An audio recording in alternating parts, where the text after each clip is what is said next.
Raden. Kowe sik. Oh iya. Percil yo.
Kok roh nek lambeku? Aja kono lho, kono wae lho, Bos. Mboten usah jenengan. Mangke capek. Mesakne capek sore jenengan mulai sonten matur coba mana Dita, Mas Dita. Nah, iki lho.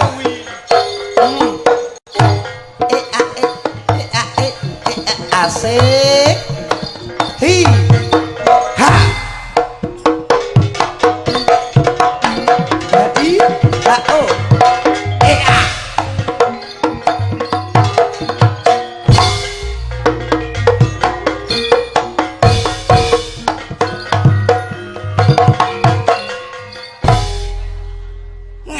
Sembah bekti mugi kunjuk dumateng panjenengan sinuwun saita praan. Nggih. Piye Det kabare Det? Alhamdulillah nampi berkah pangestu jenengan tansah kalis ing sambikala katuran bekti kula kunjuk wonten ngarsa dalem. Iya Bundet wis tak tampa terus padha-padha Bundet. Wong aku ki wis suwe kangen karo kowe. Saestu lho. Kula bentukmu kaya ciduk niki ngangen. Alhamdulillah jenengan tasih aku kula dulur. Wong antarane Rembang karo Banyuwangi ki ya nadyan Jawa Tengah Jawa Timur. Ning isih ngangeni lah dados setunggal Republik Indonesia. Ngaturaken sembah pun kabare? Woi. Alhamdulillah ya Allah. Banyuwangi jam pira? Niku wau kula jam ngaturaken sembah bekti mugi nggih jam sekawan. Oh iya. Nggih. Dados. Tapi alhamdulillah yo tak tampa le bektimu. Nyapa kok iki lha timbangane nek rane sing nyauri ora sawi. Gantian to toprakan Bos jare sampean duwe toprak. Duwe wangsit gumelar. Wangsit gumelar. Ono jake toprakan. Heeh. Kaya toprak ngono lho. Sinuwun. Tuk. Tenan iki aja nganti meleset ngene. Ora. Kene iki darah toprak mulai ya.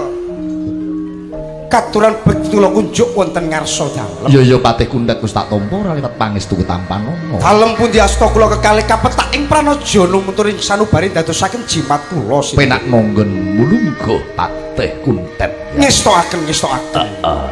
Batang. Mundut. Iya. Mundur awakmu nyeluk batang iki apa to?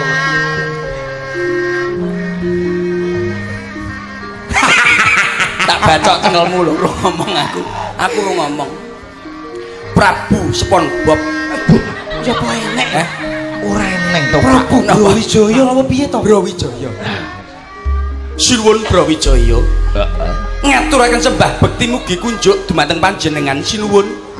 Iya iya. Wis tak tampa lewat pangestuku Tampanono. Benjing kemawon. Lah nyapa sebabe dalem putih saengga jejibah. Iya. Kula tampi asta kekalih, kula petek wonten mustaka lumuntur wonten dada damel ngicalaken penyakit mengi sinuwun. Iya iya sakarepmu. Sinuwun. Piye? Ateges. Kula menika mboten ngawuningani dadosa Indomaret. Hubungane apa nguningani Indomaret ini? Ngaten menika. Menika teng daleme Bapa Catur Kastur. Bapa Kastur katelah bapanipun Upin Ipin. Lho kok bapakne upin-ipin Apa sambung ra ketek karo Upin Ipin nyapa? Jaremu kok Malaysia. Lah ya kok Malaysia udune hubungane karo Upin Ipin. Oh nggih. Betul. Panjenenganipun Pak Kastur utawa Mas Kastur lan panjenenganipun Mbak Tati. Mbak Tati. Heeh.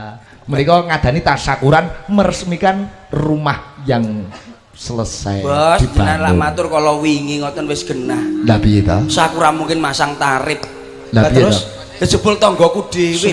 Pak Kastur iki lho. Pak Kastur niku Tangga piye maksudnya? Asline Tulungagung lho, Bos. Mosok ta? Alah niku pun matur kula bayi omah saya gedine kaya ngene. Iki mesti ngkei rokok enak-enak dat biasa lek omah gedhi ngene iki. Ya, Awamu iki ya para wis tapi mung rong pak biasa sak pres tapi ya engko. aku ya kleru kok. Biasa sing cilik sing gedhe. Ora ning ngono, ning matur nuwun Bapak Kastur. Katimbalan kula saking Banyuwangi, Mas Kundet saking Banyuwangi. Sami-sami darah Banyuwangi. Alhamdulillah jenengan timbali kula matur nuwun sanget.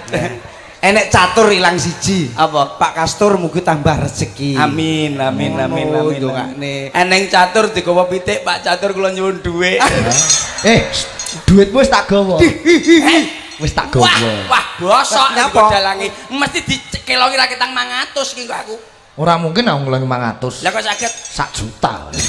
Mboten ngoten niki syukuran to, Bas. Syukuran. Syukur Bersyukur atas nikmate Gusti Allah. Amin. La in sakartum la ajidanakum wa la in kafartum inna adzabil sadid. Sapa wong kang gelem mensyukuri nikmate Gusti Allah, kok bakal ditambahi nikmate. Rezekine. Wong sing gelem kufur, kowe bakal azab sing mudhun. Mangane awake dhewe kedah bersyukur. Amin. Syukur iki akeh maceme, Zil. Syukur krana dene omah, Amin. rezeki sing gedhe, ya diparingi putra. Lah ngono. Iya. Tet. Nyapa? Pot. Sami kalih griya kula, Bas. Omahmu ya kaya ngene iki apike? Ndi omahmu sing gedhe? Tak idoni lho, ning omah ya lho goblok ngono ya. Kowe sing unggul kancan tak yacok cengelmu tenan ki malah. Ora nek gentenge. Ora apa-apa, sing penting diomongne apik goblok. Gur pondasi tok lho. Iki sami kalih nggen kula niku. Wah ya syukur nek ngono. 50 meter nglawan 36 meter. Kalah Wedi no, Mang. Nggih, akeng, Bos. Wah iya. Calone piye calone bangunanmu? Tingkat sekawan. Oke, sing tingkat pertama Tingkat pertama niku kula sukani lak niki kan wonten ruang tamu, Ruang wonten tamu, dapur. dapur. Kolam. Kula teng pertama niku ruang tamu tok. kok 50 meter 30 meter. Lah wombor. Lah sak wayah-wayah jenengan pinarak teng griya mangke Sak kanca cakrane ngrat. Yoga-yoga engko sapa sing lak Ora kok pamer ora pancen pamer. kasunyatan. Kasunyatane ya ngono kuwi. Dadi sing ngisor iki ruang tamu tok. Lah sing Lantai tingkat 2. loro. Lantai 2 niku khusus anu napa niku kamar. Baik. Jadi 50 meter musuh 36 ku ya mung kasur tok. Nggih, ngoten kene. Wombor. Ombol, dadi ning kono lek turu langsung glundung bareng ngoten. Rumah istimewa. Istimewa wis dhewe wong mampu kok. Nek lantai 3, lantai 3. Lantai 3 kula sukani toilet. Niku toilete nggih agenge nggih 50 meter musuh 30 dadi gawedhi bolongane ngoten. Berarti toilet ki ning dhuwur. Ning dhuwur lantai 3, lantai 4. Lantai papat. Lantai 4 niku kula sukani anu Bos, niku TV. Luang keluarga. Gede-gede TV. Nggih, TV-ne nggih 50 musuh 38 niku. Lah terus masake ning ndi, Sih? Masake ning dhuwur campur kewan.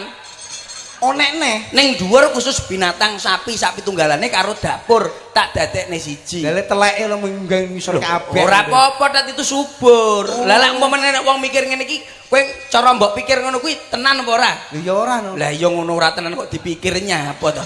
Wong genah ngapusi kok ya sik dirungokne lho. Apa ya mungkin tumun omahku sakmono wong omah sit lah omahe kuntet Bos sae. Lah nyapa omahku nyapa? Sae Kuwi tekan Jepara ya, Tet. Lu Jepara tok lho.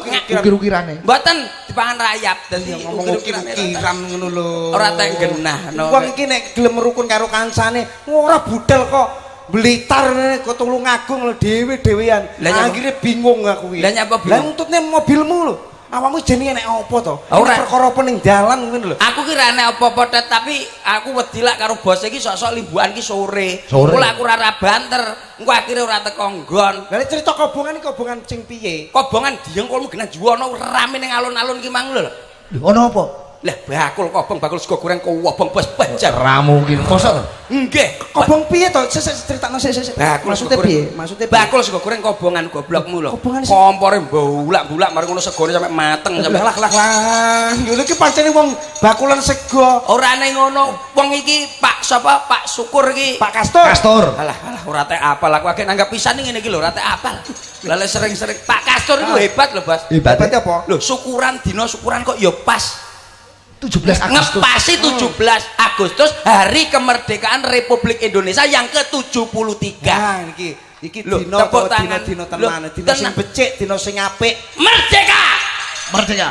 Bungoke kok kaya ngono sih. Aku lak urung lunas ya ngene iki. Urung lunas. Pahlawan ki bungoke tenanan. Lah, Allahu Akbar. Untuk lah iki lho. Nggih, Pingin Indonesia merdeka. Iya. Mumpune wong endi? Wong Jakarta. Bangsat lo Belanda, minggir dari bumi Indonesia. Merdeka, merdeka atau maju. Allahu Akbar. Iki Jakarta. Bangsat. Cobi jenengan pemene pahlawan Juwono utawa pahlawan Pati ini jajal piye bengoke. Kakek aneh. Terus. Enek londo pemene ning kono Iki bahasane Jawa Tengah. Nah, Jawa Tengah sampean Jawa Tengah. Jawa Tengah sini Pantura kene. Nggih, Pantura mriki pokoke mriki. Wah, londo kakek aneh. Lah kok malah metu londo keriting. Maksudnya ki londo sing tembak-tembakan duduk remi. Londo tembak-tembak niku. Kados kula lho, kados kula Jakarta. Rakyat tanggoku kok misuhe kakek aneh jebule londone kler. Mau kula ke Jakarta. Bangsat lo Belanda, minggir. Saya usir dari Indonesia. Iki di Jakarta. Jawa Tengah pripun? Jawa Tengah. Keparat kowe londo. Alon. Keparat kowe walondo. Wani-wani musuh wong Pati Rembang. Oh, kelakon tak tungkak, kelakon minggat saka bumi Nusantara. Jawa Tengah. Jawa Tengah. Jawa Timur. Jawa Timur. Londo. Cok. Aimu picek. Jawa Timur. Iya, Jawa Timur. Oh, Bung Tomo to. Bung Tomo. Lah ora ya tenan lho. Lah wong Londo njojok awake dhewe njajak awake dhewe pirang-pirangane taun. Piro nesu? Coba nesu. Umpamane anu drame teng tereng teng teng teng teng teng teng teng teng. Awakmu Jakarta, Pati, Jawa Timur. Belanda, bangsat lo, minggir dari bumi Indonesia. Saya tembak lo. Pati, Jawa Tengah. Jawa Tengah. Walondo. Keparat jeneng sira. Wo, kelakon tak usir saka Jawa Tengah minggato kowe londo. Jawa Timur. Goleki apa kuwi? Goleki apa? Rondo. Yo, Londo. Aimu picek. Wejan.